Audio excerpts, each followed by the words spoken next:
सुंदरगढ़ के घने और डरावने जंगल के बीच से दो दोस्त विशाल और आर्यन लकड़ियों का भारी गट्ठर पीठ पर लादे चले आ रहे थे।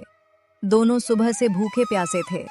पसीने से उनके कपड़े भीग चुके थे और पैर कीचड़ में धंस रहे थे। जंगल में काम करते करते दिन कब ढलने लगा उन्हें खुद भी पता नहीं चला। पेड़ों के बीच से आती हल्की हल्की हवा भी अब उन्हें राहत देने के बजाय ठंडा डर पैदा कर रही थी। चारों तरफ अजीब सी खामोशी छाई हुई थी, जैसे जंगल अपनी सांसें रोककर किसी अनजाने पल का इंतजार कर रहा हो। थोड़ी दूर चलने के बाद विशाल ने थके हुए कदम रोकते हुए कहा, भाई आर्यन, अब सच में मुझसे एक कदम भी नहीं चला जाता। लगता है जैसे पैरों में जान ही नहीं बची। पेट में तो ऐसे लग रहा है जैसे चूहे नहीं बल्कि पूरे के पूरे शैतान तांडव मचा रहे हों। सुबह से बस वो सूखी रोटी का एक छोटा सा टुकड़ा ही खाया था। उसके बाद से कुछ भी पेट में नहीं गया। अब तो हालत ऐसी हो गई है कि आंखों के सामने अंधेरा सा छाने लगा है, सिर भी चकराने लगा है। अगर थोड़ा देर आराम और कुछ खाने को नहीं मिला तो लगता है यहीं जंगल में ही गिर पड़ूंगा। सब्र रख विशाल, बस ये पहाड़ पार कर लें, फिर रामू बाबा का ढाबा आने ही वाला है। सुना है उनके हाथ की मटन करी और लच्छा पराठा जिसने एक बार खा लिया वो अपनी उंगलियां तक चबा जाता है। पर भाई, मुझे एक बात हमेशा समझ नहीं आती। लोग कहते हैं कि रामू बाबा का ढाबा इतनी सुनसान और डरावनी जगह पर आखिर क्यों बना हुआ है। चारों तरफ घना जंगल, दूर दूर तक कोई बस्ती भी नहीं, फिर भी वो बूढ़ा आदमी वहीं सालों से अकेले रहता है। और सोचने वाली बात तो ये है कि इतनी उम्र होने के बाद भी वो अकेले ही पूरा ढाबा संभाल लेता है। जंगल के छोर पर एक छोटा सा मिट्टी और खपरेल से बना ढाबा था। बाहर एक पुराना बोर्ड लटका था जिस पर लिखा था, रामू बाबा का शुद्ध मटन भंडार। हवा में मसालों की ऐसी सौंधी खुशबू तैर रही थी कि दोनों दोस्तों के मुंह में पानी आ गया। वहाँ एक सफेद दाढ़ी वाला बुजुर्ग बैठा था जिसकी आंखें बहुत गहरी थीं। वो थे रामू बाबा। आओ बेटो, बहुत देर लगा दी तुमने। मैं कब से तुम्हारा इंतजार कर रहा था। मुझे पहले से ही आभास हो गया था कि आज इस सुनसान जंगल के रास्ते से दो शिकारी, मेरा मतलब है दो बेहद थके हुए और भूखे मुसाफिर जरूर यहाँ तक पहुँचेंगे। आओ अंदर आओ, आराम से बैठो, थोड़ा दम लो। इस जंगल में भटके हुए लोगों को खाना और आसरा देना ही तो मेरा काम है। जल्दी से हमें कुछ खाने को दे दीजिए। सुबह से हम दोनों जंगल में भटकते भटकते इतने थक गए हैं कि अब शरीर में बिल्कुल भी ताकत नहीं बची। पेट में ऐसी भयानक भूख लगी है जैसे अंदर से प्राण ही निकल रहे हों। अगर अभी कुछ गर्म खाना मिल जाए तो शायद हमारी जान में जान आ। बस थोड़ा धीरज रखो बेटा, मटन हांडी में धीरे धीरे पक रहा है और जैसे जैसे मसाले अपनी खुशबू छोड़ रहे हैं पूरा ढाबा महक उठा है। खाना तभी असली स्वाद देता है जब उसे धैर्य और प्यार से पकाया जाए। बस कुछ ही देर में इसकी ऐसी खुशबू उठेगी कि तुम्हारी रूह तक तृप्त हो जाएगी। और जहां तक लच्छा पराठे की बात है, वो तो अभी तवे पर चढ़ेगा, गरम गरम, कुरकुरा और मक्खन से लबालब। बस थोड़ी देर और सब्र कर लो बेटा, फिर तुम दोनों जी भरकर खाना खाना। रामू बाबा ने लकड़ी के चूल्हे पर पीतल की हांडी चढ़ाई हुई थी।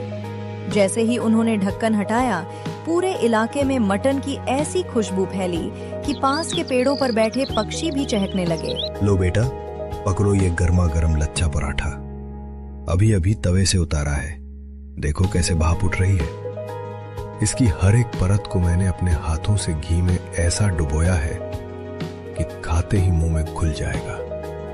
और ये रही मेरी खास मटन करी।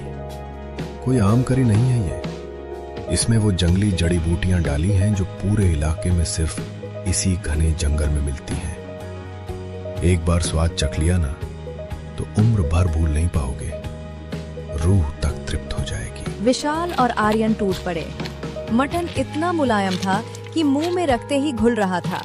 लच्छा पराठा एकदम कुरकुरा और परतदार था। अरे बाबा, ये कैसा स्वाद है।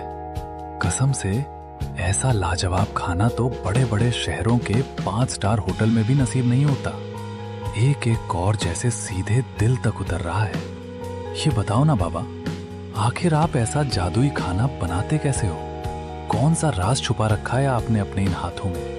जो साधारण सा खाना भी इतना लाजवाब बन जाता है। बेटा, ये सिर्फ खाना नहीं है, ये मेरी सालों की तपस्या है, मेरी साधना है। मैं रोज सुबह 4 बजे उठ जाता हूँ। जब पूरा गांव नींद में डूबा होता है, तब मैं चूल्हा जलाकर अपने हाथों से मसाले पीसता हूँ। हर दाना, हर खुशबू में मेरी मेहनत खुली होती है। मटन को भी यूं ही जल्दी जल्दी नहीं पकाता, उसे धीमी आंच पर घंटों पकने देता हूं ताकि हर निवाला अपना असली स्वाद दे सके। लेकिन आजकल की दुनिया बदल गई है बेटा। अरे ओ लकड़हारो, क्या खाकर आ रहे हो उस बूढ़े के यहाँ? कल मैंने वहां खाया था, मटन एकदम बासी था। मेरा तो पेट ही खराब हो गया। तुम लोग अपनी जान जोखिम में डाल रहे हो। नहीं सरपंच जी, खाना तो बहुत लाजवाब था। ऐसा स्वाद तो हमने पहले कभी नहीं चखा। हर निवाले में जैसे मेहनत, प्यार और हुनर की खुशबू घुली हुई थी। सच कहूं तो पेट ही नहीं, दिल भी पूरी तरह तृप्त हो गया। चुप रहो, तुम क्या जानो रे। मैंने पक्का फैसला कर लिया है। अब रामू बाबा का ये छोटा मोटा ढाबा नहीं चलेगा।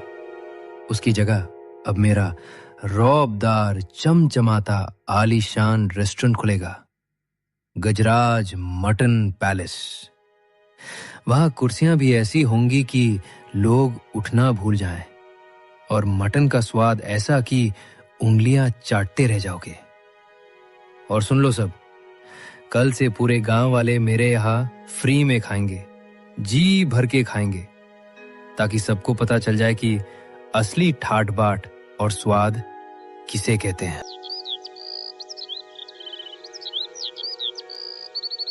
अगले दिन सरपंच ने बड़ा पंडाल लगाया, पूरे गांव को मुफ्त मटन और पराठे का लालच दिया। लेकिन सरपंच ने कंजूसी की। उसने खराब तेल और सस्ता मीट मंगवाया था। धिक्कार है सरपंच, ये तुमने क्या परोस दिया हमें? इसे खाना कहते हो या जहर? मुफ्त के नाम पर हमारी इज्जत और हमारी सेहत दोनों से खिलवाड़ कर रहे हो। ये बेस्वाद, बेजान और घटिया खाना हमारे गले से नीचे नहीं उतरेगा।